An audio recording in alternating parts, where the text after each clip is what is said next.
guys, welcome back to another episode of Crossing Swords. As always, I'm Andrew. And I'm not really sure where to start with this one.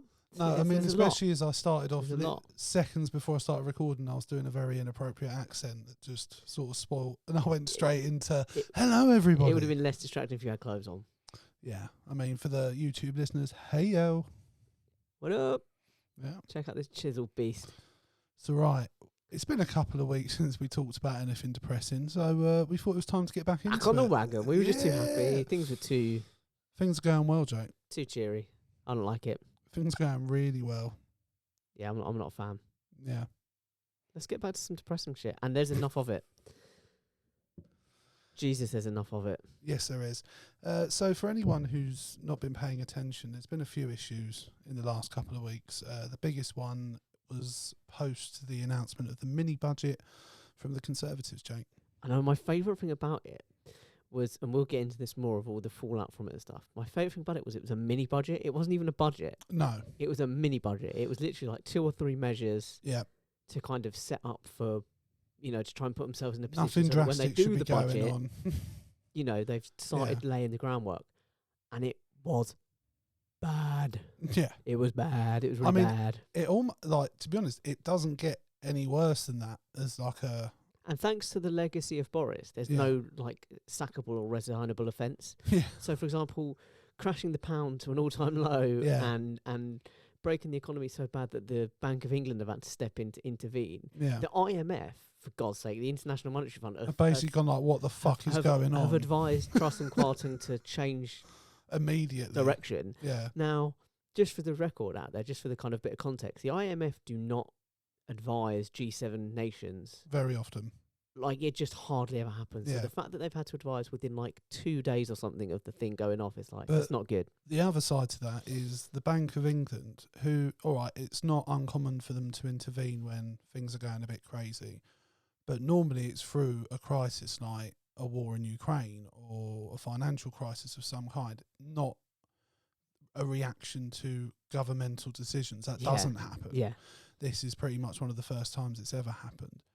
And everything's fucked. I mean, like, literally, from what I've been hearing, the economy is essentially on a bit of a knife edge at the moment. Yeah, on the very dangerous side of the knife, I would say, and slipping quickly.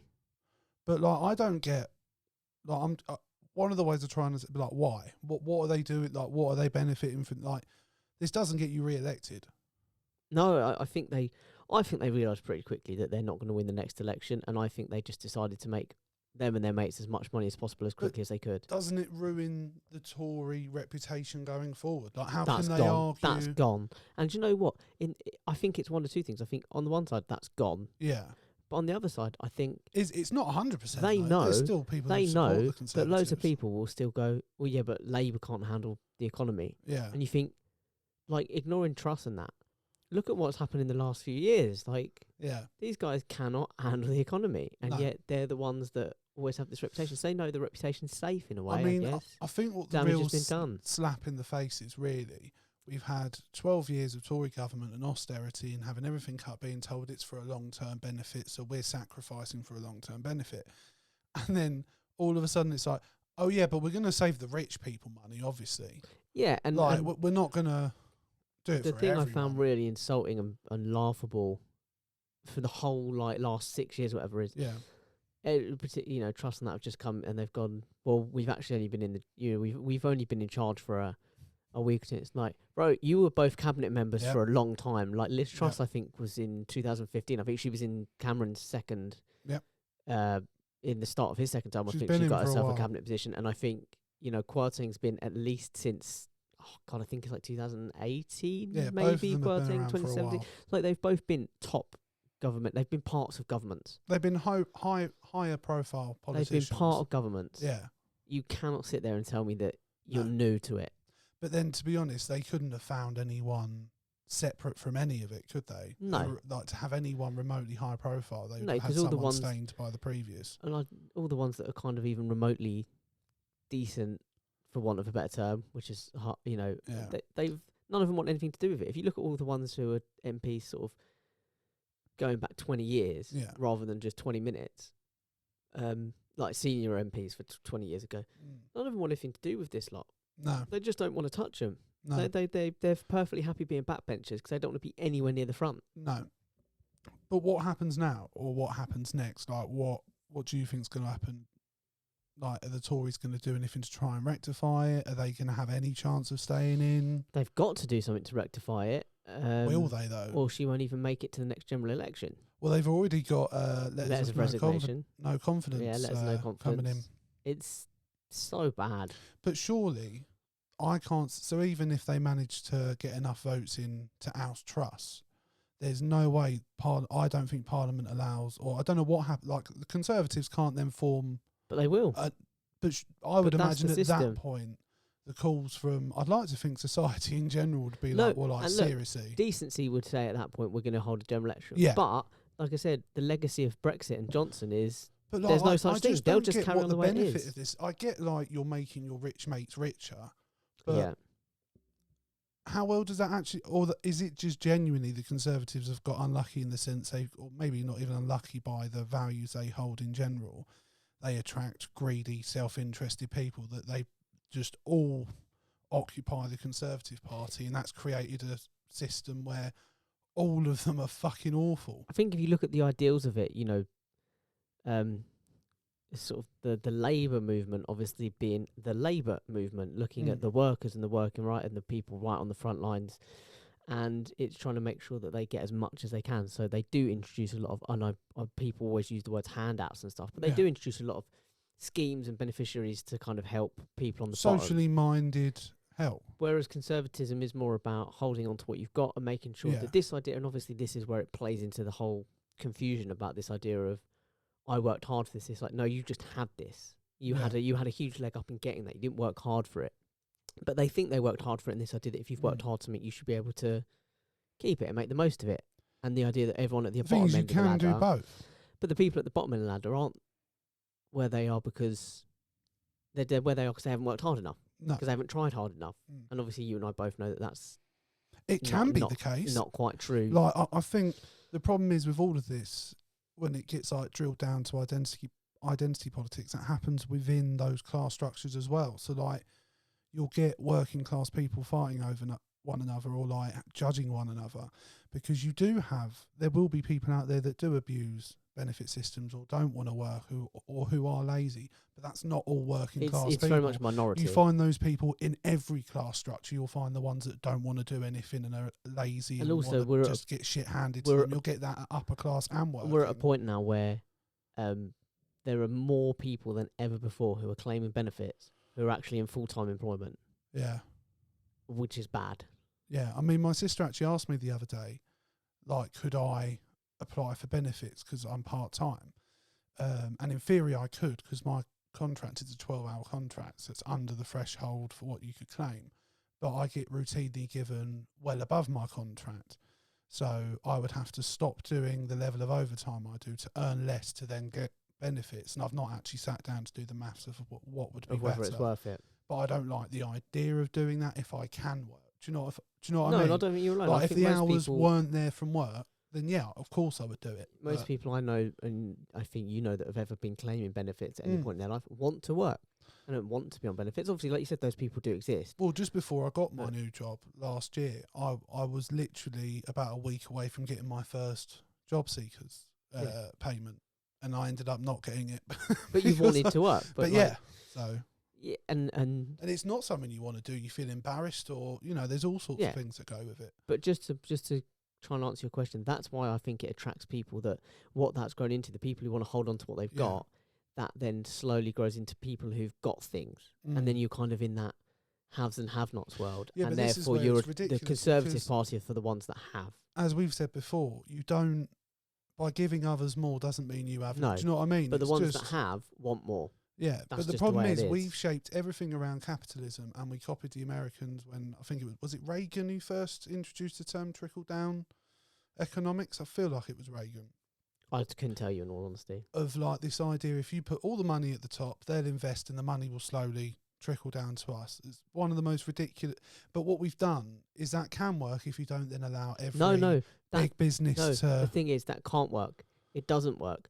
And there's a very good reason why it doesn't work. because if you give people some money who've got money, which is this idea that's happening, they've got nothing. They've already got money. Yeah. They've got nothing to spend it on. No. Because they've got more money than they can spend in the most part. Whereas you need to give it to the people at the bottom, because not only do they spend it on things they need to spend it on, i.e. they food, buy themselves luxuries. They go and get themselves a new outfit. They start eating out. They start going to the cinema. They start have treating themselves. Income. And that is how the money gets pumped back into the economy. The ones at the top, they have nothing to buy. They've got no reason to invest extra money. They're investing the money they can, and they're saving the rest. Yeah. So they're already pumping what they can into the economy, where the people at the bottom, they can pump more. I know, but the point there are various studies that have been what absolutely dismissed and demolished, trickled down. Big industry and big company to deregulate and be able to hold that wealth instead of... Yeah. Because what I was going to say, the way it would work is in the sense of windfall taxing in when these industries have huge profits and they're not investing it, is that the government takes it and then invests it. Do you know what I mean? That's the way it would work for me.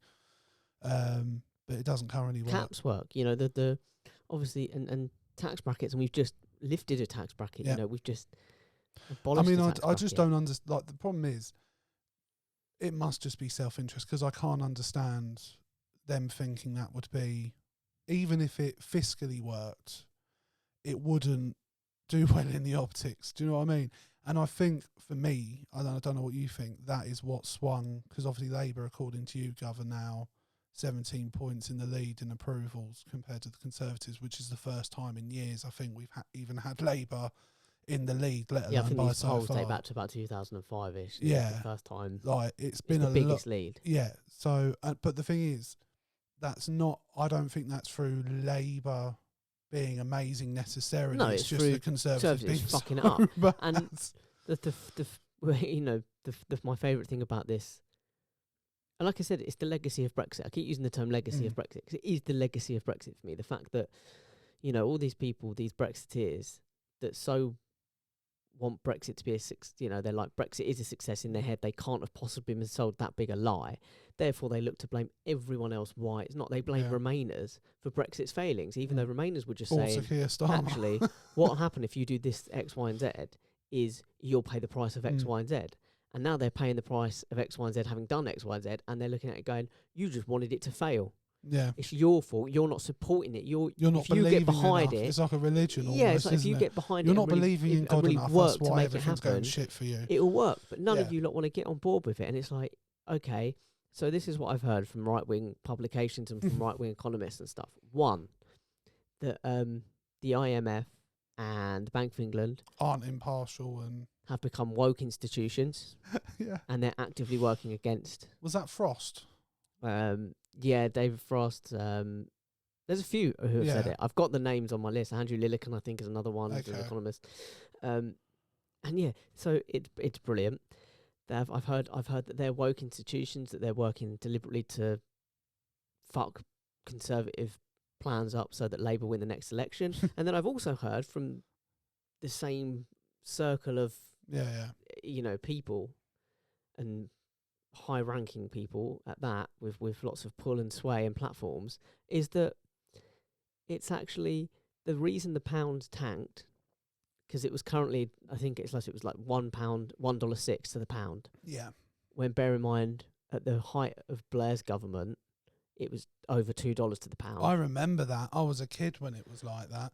It was only a few years ago, just around, not to bring it all back to Brexit, but around the Brexit point, just before that it was about 145, 140, and then it's dropped all the way to 106, which is a big marker that people are using to indicate how badly that budget went and the reaction to it. Yeah. And I've heard some people in the right wing saying that actually it didn't tank because Kwarteng put out a dodgy plan that was literally there to enable the rich and stifle the actual economy and actually limit growth.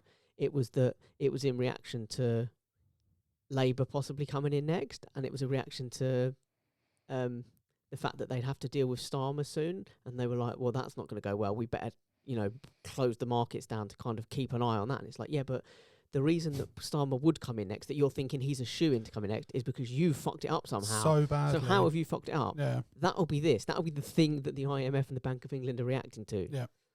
It's ridiculous. You can't win with them. No, you can't win with them. It's always someone else's fault. Does that not show how much the right... Well, a large portion of the media is in the Conservative camp still.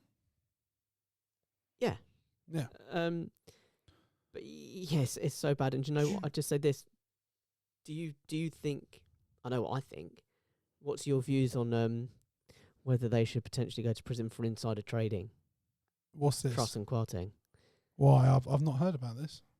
Okay, so in the days before, so the budget was on Friday, and I think Tuesday or Wednesday, Kwasi Kwarteng, because obviously he came from the banking sector, like the only job he's ever had has been in banking and that. So he met with a bunch of hedge fund managers, and they all bet against the pound. And when the pound fell after the mini budget, they made including millions. Liz Truss.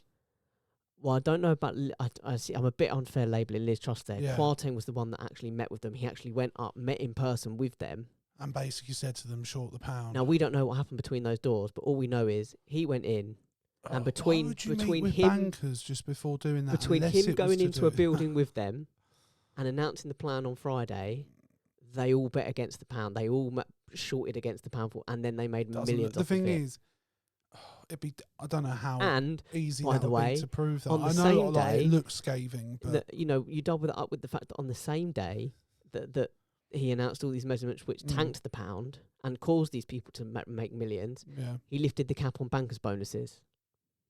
Yes. It doesn't look good. No, it doesn't.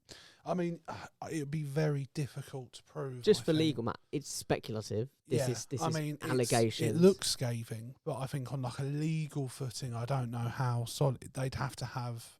I'd imagine they'd have to try and get those bankers to turn on Kwasi. Yeah, legally, I don't know whether I pursue it, but I can. If found guilty of it, of course, I can use this podcast to air my public opinion. No, absolutely. I think insider trading, 100%, has taken place. My issue with that is though, I don't just want us to go after Kwasi Kwarteng. I want us to go after everyone who does that. Yeah, do you know what absolutely, I mean? Absolutely. But I'm just in relation to the mini budget. Yeah, I mean, if he is found guilty, of course, yeah, I think he should go to prison. And if also, he's guilty by the way, just to put in, I've just got to use these numbers, this little maths I did here earlier, just to put into context of, because basically the economy is fucked. Yes. Like, the Bank of England are introducing... Banks have stopped offering mortgages. We'll cover it soon, I'm sure. They've introduced quantitative easing, or a version of quantitative easing, and we'll get into that. We'll kind of explain that a little bit, because I did look into it and I did want to brush up on Gilts. Yeah, all that kind of stuff, like all those terms and stuff. But Liz Truss was sworn in. We should have had Dave or Tony on for this. I did think about it. We should have got them to phone one of them. I mean, we can always do it. The only problem we haven't played around with the tech. No, we've never tried Bluetooth on this before. Liz Truss was sworn in by the Queen on the 6th of September. The Queen died on the 8th when the country stopped until after her funeral.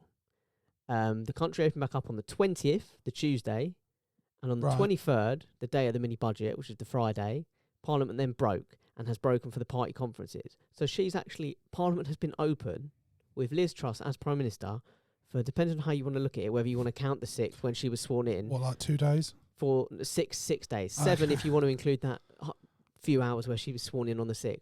6 days Parliament has been opened with her in charge. And look at what's happened. Yeah, the Queen died. Yeah, it's not great, is it? Like I said, I just keep coming back to I don't know like what they're trying to achieve. Like I don't know what Liz Truss gains from what's happening right now. Do you know what I mean? All the money. Well, she must be in some way. I'd love to know what that deal is. Do you know what I mean? Yeah, and I said, and so the reaction to the thing budget, is, it could go so badly for the Conservatives that Boris is the next leader of the Conservative Party. Do you know? I know. I think Josh Widdicombe said it on last leg, where he said, "I don't want Truss to go because genuinely, he was like, look at it, right? Got rid of Cameron, May came in, which weren't great. Got rid of May. God, could you imagine when May was Prime Minister that we'd look back at her as a wish highlight? She was still here. But then we got rid of May and Johnson came in. Absolutely, I mean, genuinely, just set the bar so low. She's then just we got rid of Boris, doing that little dance. Yeah, naked, biff out. Then we got rid of Boris and Truss came in. It's like whoever comes in has got to be worse than that because so far they're all going in one direction. I would imagine the Conservatives lose at the next general. The thing is, as it stands now, I think Labour are in the best chance they've ever had of winning a general election They'll and want a actually general election. forming their own 100% they want government. one now. I have so much, just one, it's in my mind, respect for Sir Keir Starmer for telling the SNP to fuck off, basically, in his speech. I thought that was good. And they've agreed. Labour have agreed to.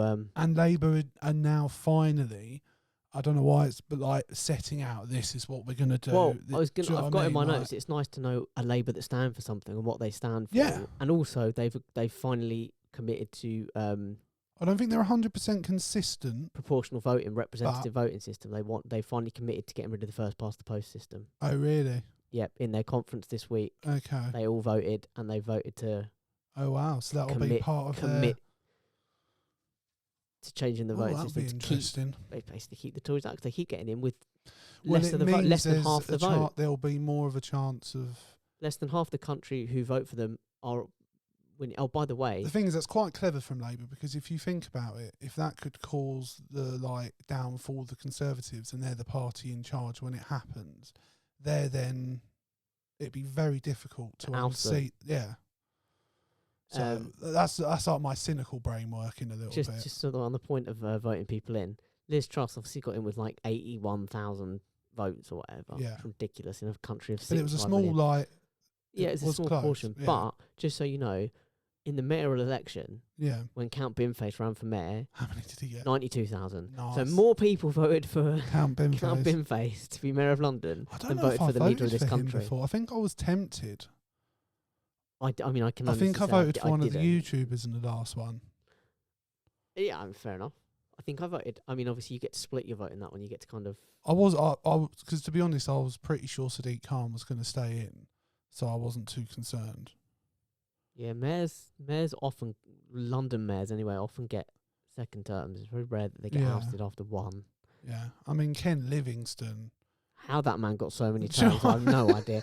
Genuinely, he was sort of like when I grew up. I mean, looking back now, knowing who, like the general opinion of who Ken Livingstone is now, Well, he had a good PR man. When I grew up, right, we had the Queen, we had Tony Blair, we had Ken Livingstone, and I genuinely thought that's just always how it is. Like it will never change. But the thing is, if you look back to that time, it wasn't that bad. A great time. I mean, if you park the Iraq stuff, it was all right. If and to kind of paraphrase Mark Littlewood here, who I'm going to get to. Every time I see Tony Blair, like he was at the Queen's funeral, doing that look around like. I'm looking at him and I'm going, you are possibly one of the most evil men on the planet. But the country did quite well under you, to be fair. And you know who I think really was the solid rock in that, who I think got absolutely shunted and never got a fair chance because Gordon of the housing. Brown? Gordon Brown. Yeah, to be honest, my opinion of him has gone up in recent. I just didn't know enough back then to have any real interest. I just remember Tony Blair being in charge for a long time when I was a kid. Yeah, if you ever get a chance, the BBC did a thing on Blair and Brown. Okay. Because I know they had a whole thing. Yeah, it's a really good thing. But yeah, Gordon Brown, and obviously if you look at what he's coming out and saying now, and he's not involved in politics anymore. Yeah. All the money he makes millions from public speaking, as all ex-prime ministers do. Yeah. But he donates charity, like 95% of it to charities. I think he covers his expenses. He literally just kind of has enough. And he live comfortably. Don't get me wrong, but he literally just has enough to make sure he's all right. And covers his expenses, and like literally 95% of his stuff he gives away to charities. He really is Labour. A genuine bloke. He believes in the working classes. He believes in. But yeah, my God, man. Mark Littlewood, by the way. So these are two quotes that I think they think they're bigging it up. I think they're self-owned. You see what you make of it. So Andrew Lillico said, who's a right-wing economist and supporter of the budget. He believes the budget is one of the best he's ever seen. And he has said, and I genuinely believe that this is a self-own. He thinks this is sort of a good thing. Yeah. He's been quoted as saying that he doesn't care about equality. Well, do you know what? I sort of respect that. He's being honest. Yeah. He's not hiding his bias. But what he doesn't do is big up the budget. No. And Mark Littlewood, which is quite a famous clip, who's there's a Liz Truss linked think tank called the Institute for Economic Affairs, or the IEA.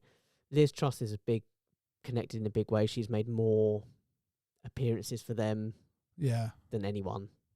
So she's definitely got some links Why there. would anyone pay Liz Truss to do a speech? Honestly. Do you know what? Be the last person on my list. The fact that anyone wouldn't pay her, that I'll tell you who'd be at the disgrace. top of my list. I'll be in bed. Wrong one. That is a disgrace. I actually went to hit the blue one and missed. Can you just do it again for your fuck up there? Because the way you handled the switchboard there. Do you know what it was? The board's slightly further away than it usually is, so I hit the pink rather than the blue. Yeah, mate, whatever mistakes you make. Yeah, and just once more, just for good luck. That is a disgrace. I mean, if I'd have hit the wrong one that time, it'd have been really embarrassing. If you want to redeem yourself, you want to talk about you should go to Beijing and open Port Market. The is it Rupert Huck? Oh, Rupert Huck thing, yeah. Just quickly, I just want to say what the Mark Littlewood. Sorry, yeah. I said he came out and told Sky News in an interview. He said, and this is a quote: "Look, you're not going to like this package if you care more about the poor." And again, he was there to support the sort of thing. They also don't know if they're going to raise inflation. They've also not committed to raising support. What do we call it? Job seekers. That welfare. Then they've not committed to raising benefits and welfare in line with inflation. Universal credit, that sort of thing. Which obviously, why would they? They don't care about the poor. No. But yeah, sorry, the Rupert Huck thing. Yeah. See, I found. I mean, they've done the right thing. Because it was entirely a racist thing to say. But I've heard discussions, having watched like some black comedians, some people that are black and social commentators and stuff like that, and them having conversations. You've got black friends. I think you're more than entitled to weigh in on this. It's watching stuff on television. Like there's a TV show. I don't know if it's called Unfiltered, but it's a show it's a panel of black people discussing race issues and things like that. And they were talking about like the argument. There are arguments in black culture and about like so. Whether something's empowering or whether it's actually working against them, like they don't undermine. Like one of the guys said he didn't mind a black person being right wing or conservative, but if they were actively doing stuff that went against sort of as when we were discussing Cammy Bedenock, and we sort of realised that actually she's working against black people. Yeah, and I don't know if that's what Rupert Huck was trying to say, but I've heard that discussion being had, and I didn't know the context or. Shall I tell you who I really love? I've seen him a few times on political talk shows, and he's blatantly there as we're about to discuss race issues. We better get a black guy in. Otherwise, it's Dane Baptiste. I fucking love Dane Baptiste. He's a very funny comedian. I really like his sets and stuff. I really enjoy him. But yeah, watching him on those panel shows because he does not hold back. No, and you can tell most of the time I don't want to. I fucking hate these people. Do you know what I mean? You can just see it radiating off him. He's like, why am I even having to have this conversation? You can see his reaction to things when he's essentially just going, "Are you listening to yourself? Yeah. That is a ridiculous thing you're saying." And I think he comes across as very passionate and articulate without being. Because it's that thing of being a black man. If you do start cutting in the thing, you're aggressive, you're domineering, and all this other stuff. And it's But one of the joys of him being being a comedian is that he gets to go back the other way a little bit. If you know what I mean. I think ultimately the best comedian to school any politician is Joe Lycett. I think he proved that with his stint on Laura Kane. Like, me and my mum have sat and watched Joe Lycett, and Joe Lycett's got your back and all that sort of stuff. We love his stand. I just think he's brilliant. And he's so intelligent, very quick-witted. Well, yeah, the brilliant thing is he shut down the show when Liz Truss was talking just before the mini budget, and they were saying, what are you going to do? What's your economic policy going to be to try and help stimulate growth and get the economy moving again? And she just went, we will come up with a plan. We will tell you that later. And it just cut to Joe, and she went, what do you think of it? And he went, well, I thought she was very clear. Yeah. And that's that. I feel reassured. Don't you feel reassured? Yeah, and that was it. And it just shut down the show. Look, and the shitstorm that came afterwards as well. And what I love about that, though, is that is exactly what he wants. He wants it to go viral. He wants everyone to laugh at how ridiculous the situation is. It's that and that is one of the best ways. It's sort of a way of doing political satire, isn't it? It's sitting there with them and being like, it's one thing laughing brilliant. at them over there, but when you're in the room with them, it's very much that thing. To have the balls to do it as well. Like I think I said to you, I saw someone, I think it might have been Ash Sakar. I know all the people I quote are very left wing, but I think it was her who said like the brilliance of that is and it's been picked up by many broadcasters who have talking about the issue, talk radio hosts in particular, have said that it's literally you're sitting there going, well, yeah, the emperor's clearly naked, while everyone in the room is pretending that he's fully clothed, and you've just come in and you're not playing the game, you're not playing along. No. And it just makes a mockery of it because you're like, well, why would I play along? The Prime Minister is clearly shit. Yeah. And, you know, they're all going, no, but, you know, there's a lot of merit, and it's like, well, there isn't, though. I mean, literally, like, insiders who are working with her in the Foreign Office were asked, what do you think she'll do? How do you think she'll do as Prime Minister? And they went, it'll be a fucking shambles. Yeah. And number of Tory MPs have been... I mean, the Tory MPs are probably getting more work now interviewing them to various newspapers and stuff because no one I would wants love to be a part to of know this. what our local MP thinks. I'd love to be able to sit and like... I know I've had a go at him on the past on this, but I'd love to have him on and talk to him. I would about love these to things. sit and have a chat with him. Not even necessarily on this. I'd go and sit and have a coffee with him. Do you know what I mean? But I do wonder, is he now a politician? Do you know what I mean? Would he sit there and not answer my questions, or could he be a human being and give it'd me be his interesting honest... to see. Do you know what I mean? Yeah. He obviously wouldn't be able to do that on a podcast. There's just no way. Like, I'd invite him on, and like we can reach out to him. But one, I don't see him coming on, and two, I don't see him giving us any honest answers. In terms of his current boss, do you think she'll see Christmas? Yeah, I can't. It would be irreparably damaging for the Conservatives to get to kick out another leader this quickly. It would just be, they'll give us 6 months at least. I mean, I'll tell you who I think deserves a holiday. I think she makes it to the next general election. Well, I'll tell you who I think deserves a holiday is Graham Brady. That man has had the busiest year. What, the chairman of the The Conservatives? chairman of the 1922 committee. Oh, that's it. Yeah. Who has just been, you know, fielding and filing letters of no confidence non-stop for the last, I would say, 12 to 18 months. Yeah. I think he is the hardest working Tory I've ever known. Yeah, there's not many of them. No, that's not fair. There'll be some hard working Tories. Obviously, apart from the budget, which I guess we should maybe talk a little bit about, like quantitative easing and what that is.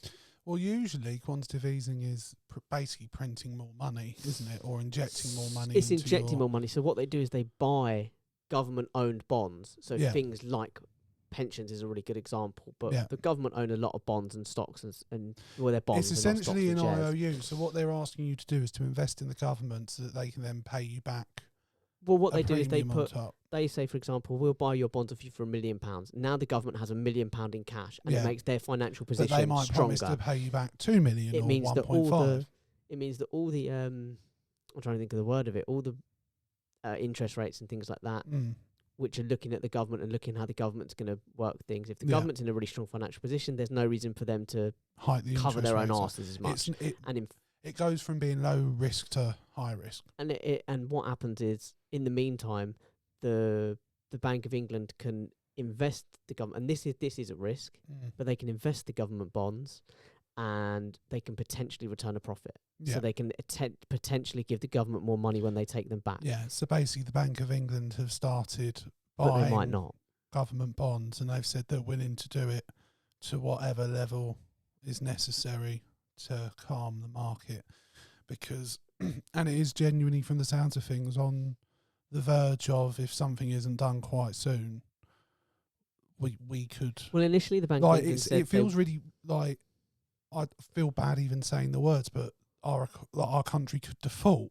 Yeah, I mean, initially the Bank of England said they weren't going to get involved until November, when they had their regular meeting anyway, but then they called an emergency meeting, and it was just like... I found out why gilt is called gilt, by the way. Oh, yeah. Yeah, apparently it's because they're obviously government-issued bonds, and when they were issued, the certificates came with gilded edges way back when. Fair enough. So there you go. You learned something on this Brilliant. On this podcast. Do you know what, Jake? Just for that beautiful bit of knowledge, you bask in your glory.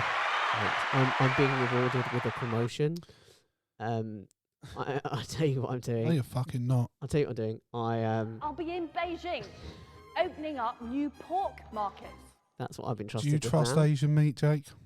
I mean, I'm gonna listen. The bats, I'm not touching. No, I know better. But the than pork, that. you're all for. The pork, I'm all about. I'm all what about. The pork. What other Asian meat you're not into?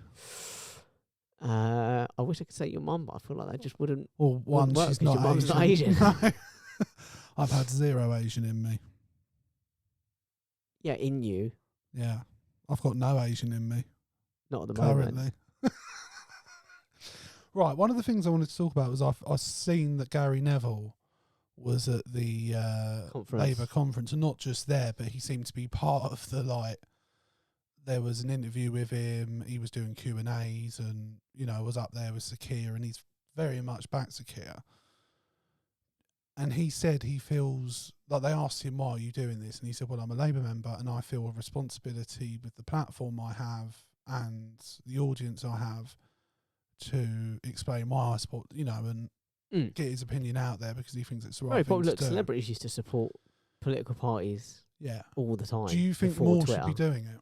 Is it a fair expectation? No, I think I understand that as a celebrity, your source of income really is your personality.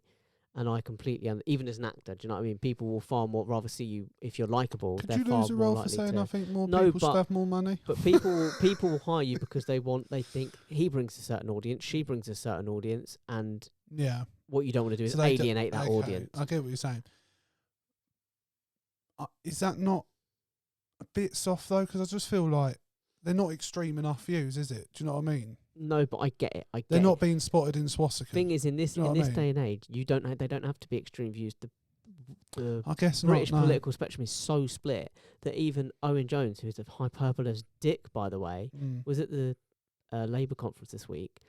He really goes after Sir Keir Starmer. Well, he was going like the Labour Party is all right wing. And I mean, I don't know if you saw it. I shared as an interview he was doing with Jess Phillips, who's fantastic, by the way. And he goes, "You're right wing," and she goes, "Well," and she's like, "You can think that. That's entirely your opinion, and you can say that. That's the society we live in." But she's like, "I'm as left wing as anyone," and and he's like, "So would you back?" And she went, "I'm going to stop you there." She said, "As an MP and a member of the Labour Party, she says, I'm not going to commit to any policy pledges."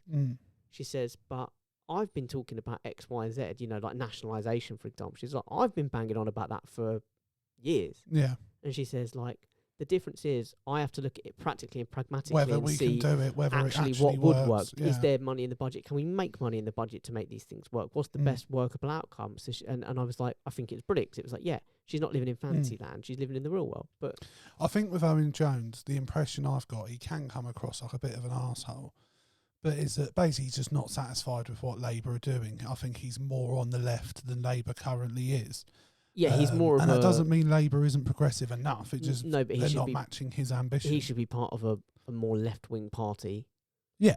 Really. Yeah. Yeah. But then it wouldn't be high profile enough, would it? Yeah. I mean, there's a lot to talk through here, because also in amongst this, by the way, a pandemic and Brexit have come along and not managed to fuck the economy half as much as half a week of Truss and Kwarteng together. Yeah. But in amongst this, in fact, just sticking with the budget quickly. So ministers, by the way, have been told that they will be asked to find some efficiency in their departments and shred money that way. So basically, cut costs, sack already people. Services being, like in 2010 when services were being stripped back. And what that does is it puts more pressure on the emergency services, put more pressure on the NHS, because there's more pressure on everything. All the preventative stuff's being taken away, and that's all going to be cut. Also, I think there's a good chance that they'll want to try and, if they're still in power in time, they'll want to try and pay some of this back by selling off parts of the NHS. Yeah. I wouldn't put that past them. But yeah, that aside, the other thing that came from the Tory party in their week and a half in power is fracking. Yeah. Suddenly being made legal again. And they're talking about one of the issues with fracking is the earthquakes that it causes and the sort of the disturbance to local communities. Yeah. And one of the things that Rees-Mogg, who I think is business secretary at the moment, came out and said that, well, really what we need to do is we need to change the threshold, remove the limit for what is a disturbance kind of thing, of what is an acceptable earthquake, which is a ridiculous thing. And also, when people were opposed to fracking, and by the way, a lot of Tory MPs were against it. A lot of Tory MPs were against it. But then Rees-Mogg came out and said anyone who's against it is a Luddite. Rees-Mogg, the man who doesn't even have a computer in his office. Basically someone who's not with the times, someone who's very traditional, refuses to progress, refuses to move forward and get with the times. And it's like, you're the most Victorian man in the world, and yet here you are calling everyone else a Luddite because you want to go to a practice that has been outlawed and rightfully outlawed for some time now. Well, again, it's just like the Conservatives are actively going against the public interest in every area. Do you know what I mean? And this is another one. We're trying to be more environmentally conscious, and the government's like, drill, baby, drill. Yeah. Let's make money while we can. Yeah. But again, I don't get what they're benefiting from it. I really don't. No, it's against money. It's just money. Yeah, but like money for what? For them personally? Yeah, for themselves. Yeah, I guess so. But even like in the whole thing of the economy, like, by the way, even Biden came out and said that trickle down economics is a con. It doesn't work. Yeah, he said he was sick of hearing it, wasn't he? And also, then do you remember that when Boris was talking and he said that in regards to Brexit, we had a ready-made deal with US, was just waiting to go. And now they're saying a deal with US wouldn't be good for us. Now Biden doesn't like Truss. He doesn't like this government, and they've had to come out and admit that we're nowhere near a US deal. Also, how long does it take to fucking negotiate a deal? Do you know what I mean? It's been going on a while. Yeah, especially if it was oven ready. Yeah. But let me ask you this. Don't we deserve a break from crisis? Yes. I mean, like, none of us wanted the pandemic. No. Granted. But you and I, for example, well, actually, I can't say that. But I, for example, I never voted for Brexit. Neither of us ever voted for Boris. Even fewer people voted for Truss. Like, can we not just have a break from all this? Please. Let's have a bit of normality. I'd love a break. And it's one of the reasons why I've, like, consistently, like, my sister's getting a bit more politically engaged. My mum's quite disinterested in it. And they'll normally ask me, like, who I think they should vote for. And I don't tell them who they should vote for. I tell them who they shouldn't. Well, I tell them why I'm voting the way I'm voting. And then I was like, then it's up to you whether those reasons are good enough for you. And my argument's always been whether it's a local election, Mayor of London, general election, until the Conservatives are out, I will vote Labour, because they're the only real, like, voting for Green, voting for Lib Dem, it depends on where you live. Like here, it could potentially mean more, but in another area, probably not. But in general, you need to vote for Labour because it's the best chance in. I mean, like, there's no chance of anyone else getting in. Lib Dem, really. You know, maybe one day if we do change the system, but even then it's going to be 20, 30 years away.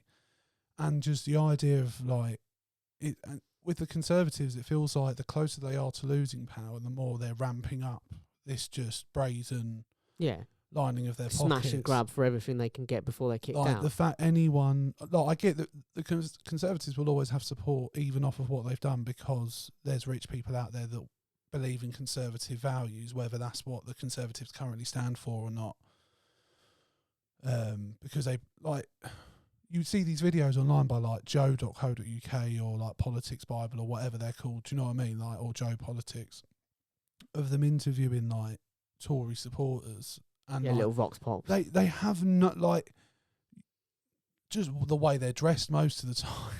Well, they're oblivious to reality. Yeah, they have no idea what's going on. Absolutely none, because they don't need to, one. But, like, if this party serves their benefit, they didn't even have to ask for a tax cut. Do you know what I mean? It just came, and it benefited the big earners. It really did. Like, so they're always going to have support, but to get them out, you need to be able to convince enough people. And I think luckily that Labour have got lucky in the sense that the Conservatives have done a lot of their job for. Well, I would say 3/4 of their job for them. I think Labour, like, Sir Keir Starmer's trying to do a very good job of spinning this. We've rebuilt the party. Starmer's put himself in a good position by finally announcing what he stands for, by finally making a plan available to the public.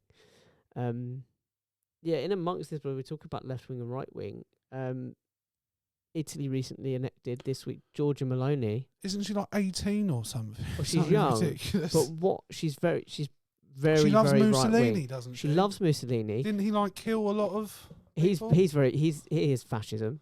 He was a fascist dictator. Like, what's going on, man? And do you know what makes me laugh about it was they shared a story of her to try and be like, she's resilient and she's, you know, and it was that she was like, she was showing resilience in the face of male adversity because she went to a club and it was all a boys' club and they were like, you can't play here because you're a girl, and she came back anyway. Do you want to know what the club was? What?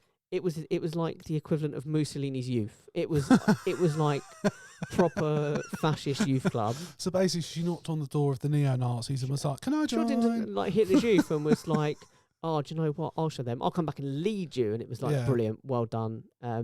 It's interesting because it's scary times at the moment. But I did see someone saying that what does that a say? small group of people, mean? particularly the LGBT community, who are probably most directly affected by the rise of right wing and negatively affected by the rise of the right wing.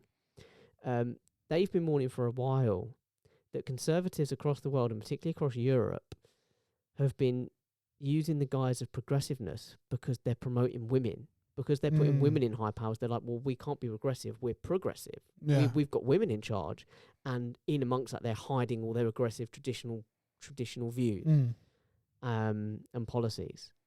And I'm like, it is quite a common.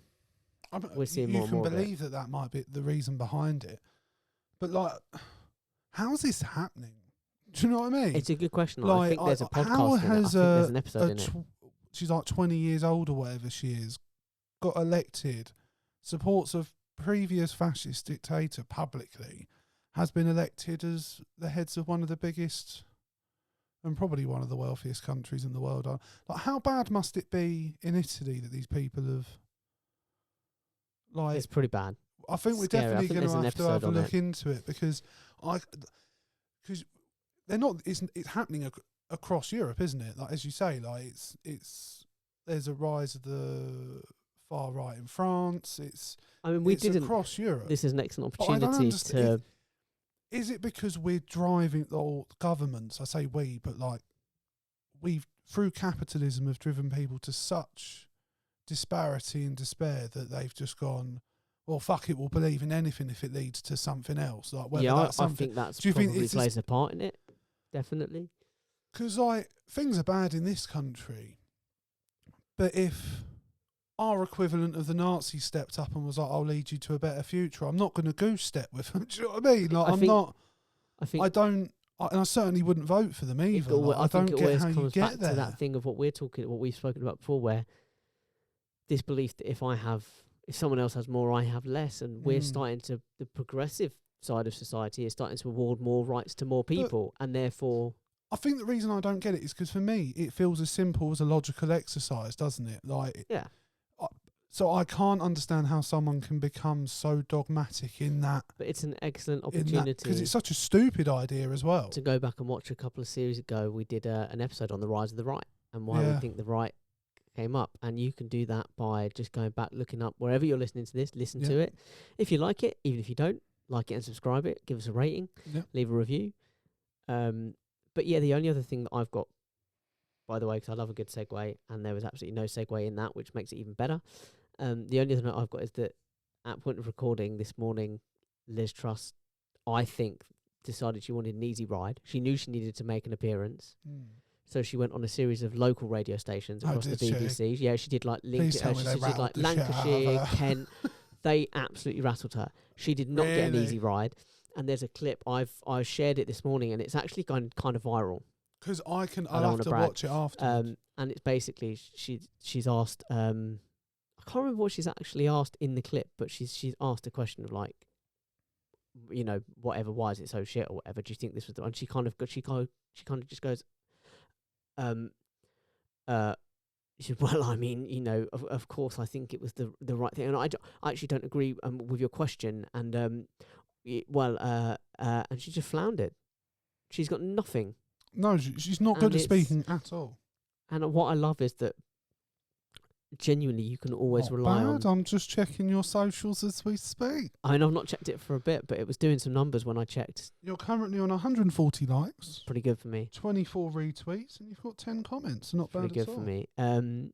Yeah, I haven't seen any of the commentary or anything, but the thing is, the reason I said please tell me they rattle them is because immediately when you told me she was like, oh, I'll go on local, in my head I put myself in the shoes of a thinking, right, local fucking come at me. Oh, yeah. You think And I'm going to be a soft touch? One thing Come you can on, always rely on. I don't know if a lot of people listen to local radio, but you can always rely on local radio. I mean, they're going to have better numbers going forward for a bit, aren't they? Oh, mate. It was brutal from what I understand. Her morning's not been a success. The thing is, if you're not... She clearly wasn't prepared for the role of Prime Minister, was she? Like, she hasn't got the charisma. Like, when she's like... During her first PMQs with Sakir, there was a couple of decent clapbacks, but because it was her, it didn't land. If it was Boris, everyone would have been like... Do you know what I mean? Like, they'd have gone fucking mental. Yeah. So, yeah, I can absolutely believe they rattled the shit out of her. I'll have to give that a watch afterwards. Yeah, I was just... Literally, there was about 10 minutes when I got home this morning before I had to come here, and I was just going through some of these... Gainsborough? I was just going through some of these... It's a bit of everything. It's a bit of everything day. Oh, shit. Bit of cardio. Getting your sweat on, I see you. It's all on my OnlyFans. Yeah. If you want to see I'm not paying for that. You don't have to. I feel like I should get it for... Thank you. I feel like I'm already on the list. I'll send you the videos. I've forgotten what I was saying. Oh, there was about 10 minutes where I was just going through trying to find out how it went. So I was like, oh, she was doing local radio this morning. Yeah. Let's see the reaction. And the reaction was just all like, wow. She thought she was going to get an easy ride. She definitely didn't. No. God bless local radio. Yeah, good. No, absolutely legends. I think they deserve for that. To the local radio station. We applaud you. Local radio heroes. From one small broadcasting organisation to another, we salute One small but powerful broadcasting there's power operation. In this room. There's a lot of power. It's palpable. Yeah, you can taste it. Yeah, like I actually got a really nice message from one of our listeners and friends, Mr. Allen, Man Love, as I call him. I don't even know where that came from. It's something. Does he want to know if you're actually in Beijing opening port markets, or if you're here in the country? No, he just. I think I sent him a happy birthday message, and when he responded, he said, "Like, I've been listening to the pod recently. You guys have something really special. Keep it up." And I was like, "That's nice." It's the sexual tension. It is the sexual tension, and that's why I keep saying to you, no matter how much you ask to bum each other, I'm like, It'll kill it. We'll lose that spark. It's the. Like, everyone lost interest in Bones when the two got together. Do you know what I mean? Like, once... I'll take your word for it. Yeah. I mean, I've watched one episode. It's just what I've read online. More of an expert than I am. Yeah. But, like, spoiler alert, there's, like, sexual tension for, like, 8 seasons. They get together and then it tanks is too much, cancelled. Are we going to have 8 seasons of sexual tension? Mate, we're going for triple figures. We're going for the big 100 seasons before we even... We'll be 60 years old, sat here still having scheduling issues. The beautiful thing is, at that point... Because of prostate exams. Well, I was going to say, at that point, I think my testicles will be long enough and stretched out enough that they can reach across the table, and you could do it whilst we're doing the pod, yeah. At the moment, there's a bit too much distance. My testicles are a bit too close to my body. They're too small, they haven't descended. They just have not stretched. They're not wrinkly enough. They're not baggy. But they will be. Taut. They will be. And do you know what I think, speaking of testicles, is about the level we should when we're talking about Liz Truss and her premiership? Yeah, I mean... It doesn't deserve any seriousness, does it? You can't take her seriously at all. Not based off of her actions, her words, anything in her demeanour. There's nothing that literally you go, this is a serious 1 week, woman. one mini budget, and the country's gone to shit. Like, you compare her to someone like an Angela Rayner, who's very serious. Like, you can tell she's competent. She knows what she's talking about. You can tell she works hard and is a grafter. She's come from nothing. Although, I will say this, in Liz Truss's defence, because I don't want it to just be a full Tory bashing session. No, fuck them, Jane. I think I want to give... I don't think it went far enough, and I don't think it covered enough people, but she was right to put a cap on energy prices. Yes. But... Like, I don't think to it be went honest, far that enough. was the I don't think it covered absolute enough. bare minimum she could have done, and then the next thing she did was tank the economy. Yeah, so sadly, that credit is like it's lived for about 0.5 of a second. You know what? Where I've obviously been looking into, like, goes out quicker than your cramp does. Where I've been looking into economics and like top end economics, I mean, leading the world economics, which we're well versed in. We know what we're talking about. Well, I was reading a bunch of like Jake reads the textbooks. Financial Times. I was like, a few textbooks or extracts from textbooks and stuff, just trying to kind of get a basic understanding of it all. And the more I read it, well, yeah, I know. I was like, I wanted to be like that scene in the Avengers. Sorry, I'm just flicking through my financial pages. When he comes in, he's like, when Tony Stark walks into the helicarrier and he starts interacting with Bruce Banner, he's like, and someone's like, when did you become an expert on thermonuclear dynamics? And last night. Last night. Yeah, and I kind of wanted to, that's how I had it in my head when I started reading these things. Would that not be amazing, though, to be able to just pick up a book and just read, like, yeah, cool. But the more and I didn't read a lot, as most people know, I struggle to stay focused, so I don't research. You read heavily. a few pages I don't and you research read the next heavily. book. Yeah, I don't. But I sort of read a few little extracts and stuff and a few different articles and things. And the more I realise is the more that these people are making it up as they go along. There is literally no logic to economics at the top. Like, it's sort of all counterintuitive. And it works because it works, which sounds like a dumb thing, but logically it shouldn't. No. And the weird thing is, a lot of our economics is based off of trust. Yeah. And if you look at all the people running these things aren't trustworthy. You look at the top end of economics, like I said, the kind of governmental shit, the kind of proper Bank of England, only Andrew Bailey signed off on these kind of decisions, compared to like slightly more day-to-day economics of running a small business, for example, or something.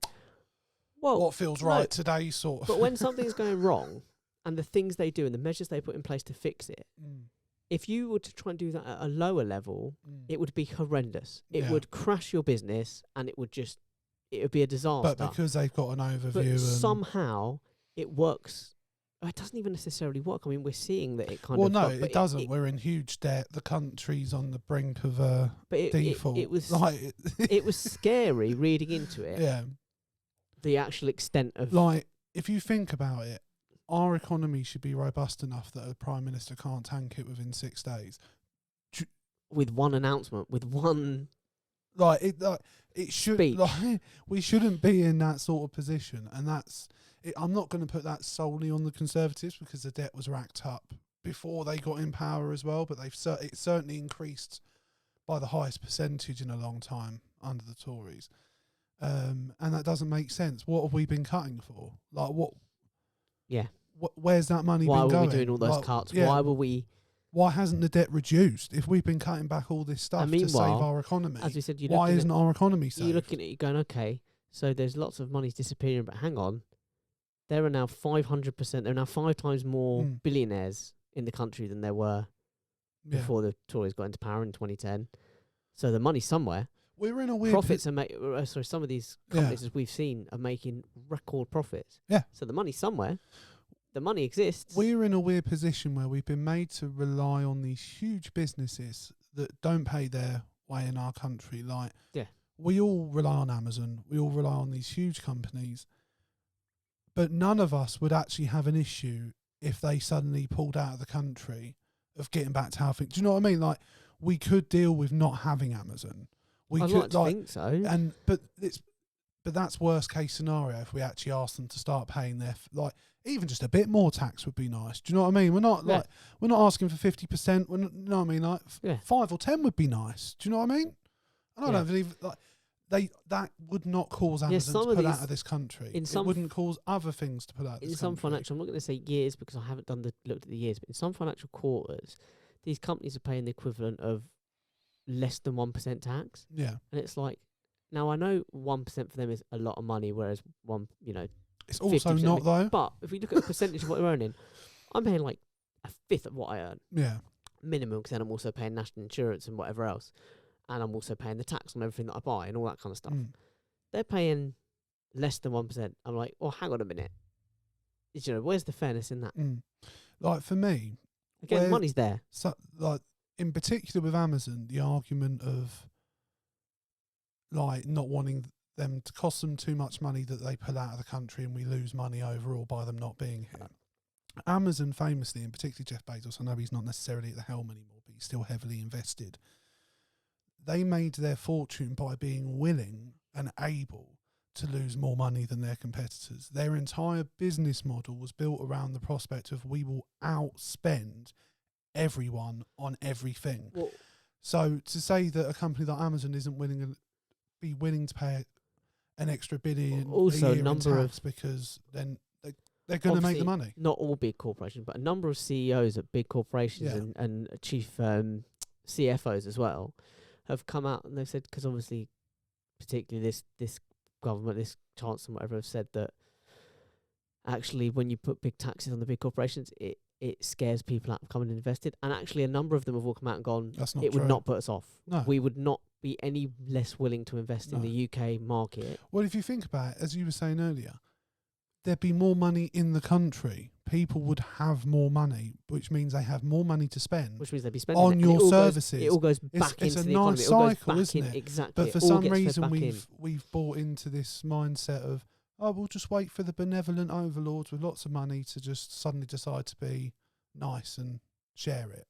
Yeah, do you know what I mean? And it's just, it's all, to a degree, it's a bit like they're trying to make governing public, do you know what I mean, in terms of we'll sell what we would normally manage and we'll also give the money elsewhere. We don't even want it. Right now, I know we've talked about the economy bad. We don't even know how bad it's going to get because no. When you look at inflation and on interest rates even, not inflation, and you're looking at, so they're talking about putting them up to 6%. Yeah. And it's like, well, okay, the Bank of England had a target of 2%. In I think it was July or August, they were predicting that it would rise to 1.5%. By the end of August, they were predicting that it would rise to 2.5%. By the beginning of September, they were thinking it was going to be about 4%. Now it's about 6%. This is all predictions. And realistically, it could rise to as high as 20%. I don't think it will. I wouldn't be surprised if it rises. That's worst case scenario. I wouldn't be surprised if it does realistically rise to about 11-12% by middle of next year. I really wouldn't. And unfortunately, that means, for example, the best example, people paying mortgages, people on current fixed rate mortgages and stuff are looking at paying an extra roughly three and a bit £1,000 a month per mortgage. Where are the average working family going to find an extra £3,000 a month? Right now, with the current rate it is, or the current rate that they're predicting, for the average house price in this country, for the average mortgage rate, and all that kind of stuff. Obviously, these are mortgages that are fixed to the rate of interest. The average monthly mortgage payment has just gone up an extra will go up an extra £1,800. Where are people going to find an extra £1,800? No, that's per month. That's mental, isn't it? Where are people going to find that? That's what they're predicting it could. Do you know what I mean? It's well, the thing is, and then people have got less money to spend and less money to put into the economy, and the economy's shrinking. That then leads us back to where there's been a number of housing market crashes as well. And do you know when they've all happened? But they wouldn't just be a housing market; it'd be like borderline economic Armageddon.